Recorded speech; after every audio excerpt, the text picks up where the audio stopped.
はいどうも皆さんこんにちは。今回は江戸時代についてお話ししていきます。早速江戸時代の覚え方についてお話ししていきますが、江戸時代は起承転結の4つに分けて考えると覚えやすいです。江戸時代の最初の方は安土桃山時代の流れを受け継いだ力強い政治である武断政治から始まります。しかしそのやり方だと反乱が起こったので、江戸幕府は統治の方針を変更し、平和な政治である文治政治へと切り替えました。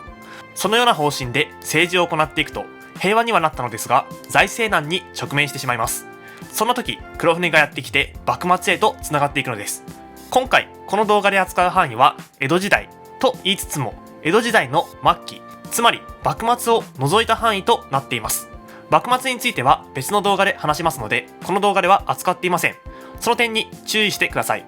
それではこのような大きな流れを理解した上で、もう少し詳しい話を確認していきましょう。江戸幕府の初代将軍は誰でしょうと聞かれたら、多くの人が答えられると思います。徳川家康です。織田信長、豊臣秀吉と並ぶほど有名な徳川家康ですが、天下人となった秀吉が信長の子孫を警戒したように、天下人となった家康も秀吉の子孫を警戒しています。ということで家康は徳川家にとっての脅威である豊臣家を滅ぼそうと考えました。こうして起きたのが大阪冬の陣、夏の陣です。大阪の豊臣と江戸の徳川、両者が争ったこの戦いは以降の歴史を大きく変えていきます。この戦いに勝利したのは徳川家、敗北した豊臣家は滅亡へと追い込まれ、応仁の乱以来続いていた戦国乱世はここに幕を閉じたのです。この1年後に家康は天下太平の到来を見届けたかのように死んでしまいました。さて家康が死んだ後の江戸幕府は家康の子孫によって受け継がれていきます。特に注目してほしいのが家康、秀忠、家光の3代です。この3代の政治を武断政治と呼んでおり、彼らはとても厳しい支配をしていました。どういうことかというと、江戸幕府は大名に土地を割り振って彼らにその土地を治めさせるという仕組みで政治を行っていたのですが、もしも決まりを守れない大名がいたらすぐに取り潰しにしていたのです。これは大名だけの問題ではありません。その家に仕えていた武士たちも働く場所がなくなってしまい、働く場所がない武士、つまり浪人が増えてきました。このような現象は日本各地で起こっており、浪人の増加は社会問題となっていきます。さてこうなると浪人たちは、俺たちが職を失ったのは幕府のせいだと考えるようになっていきます。そんな浪人たちが集まって幕府を倒そうとした事件が慶安の変です。結局この政変は未遂に終わったので、江戸幕府が倒れることはありませんでしたが、このような事件が起きたので江戸幕府も厳しくしすぎてはダメだと考えるようになります。武力や厳しい罰で押さえつける武断政治から、法律などを整備して秩序の安定を目指す文治政治へと方針を変更したのです。将軍でいうとこの文治政治というのは第4代将軍の家綱から第7代将軍の家継までの時期を指す言葉です。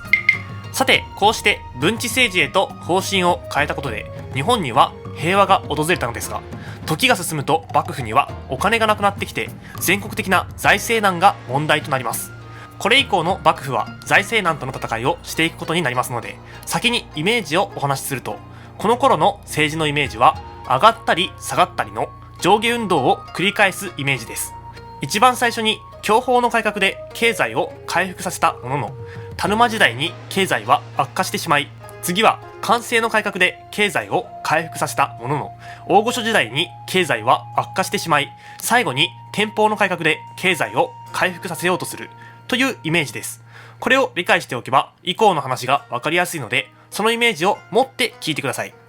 財政難の到来により幕府の人々は何とか財政を立て直そうと頑張るのですが、なかなかうまくいきませんでした。そこで立ち上がったのが第8代将軍の徳川吉宗です。彼は享保の改革と呼ばれる改革を行って財政破綻を回避しました。しかし財政破綻を回避して一定の成果を上げることはできたものの、根本的な解決には至っていませんでした。そこで現れたのが田沼意次です。彼が中心となってさらに財政を立て直そうと頑張ったのです。しかし賄賂の横行や天明の飢饉が起こったせいで思ったようには経済は回復せず、政治に不満を持った人々による百姓一揆や打ち壊しが多発して、政治改革は失敗、田沼意次は失脚してしまいます。さて、そのように社会が不安定になっていった状況で将軍となったのが徳川家斉です。しかし、この時家斉はまだ14歳、政治を行うことはできません。ということで、老中である松平定信が補佐して政治を行っていきます。この頃の改革が寛政の改革です。この寛政の改革は享保の改革をお手本として力強い政治を目指していき、だらけた雰囲気を引き締めました。しかし、あまりにも理想主義的な改革だったので、現実にはあまり即していない点があり、やはり完璧に経済を回復させることはできませんでした。さて、そんな寛政の改革の中心だった松平定信が引退すると、将軍である徳川家斉が政治を行い始めます。この家斉は将軍職を息子の家吉に譲った後も大御所として実権を握り続けています。最初のうちは寛政の改革の名残もありましたので、引き締まった政治が行われていったのですが、徐々にだらけた政治となってきて、再び幕府の財政は悪化していったのです。この頃には天保の飢饉も重なって、元幕府の役人によるクーデター、大塩平八郎の乱が起こりました。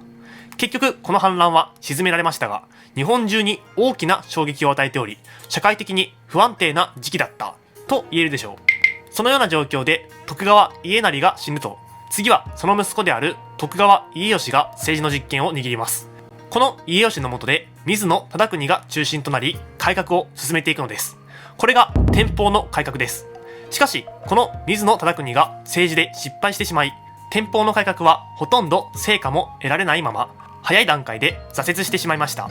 そのような時に日本を揺るがす出来事が起こります。黒船来航です。この出来事により日本の歴史は大きく方向転換をし、江戸幕府の末期、つまり幕末と呼ばれる時代へと歴史は進んでいくのでした。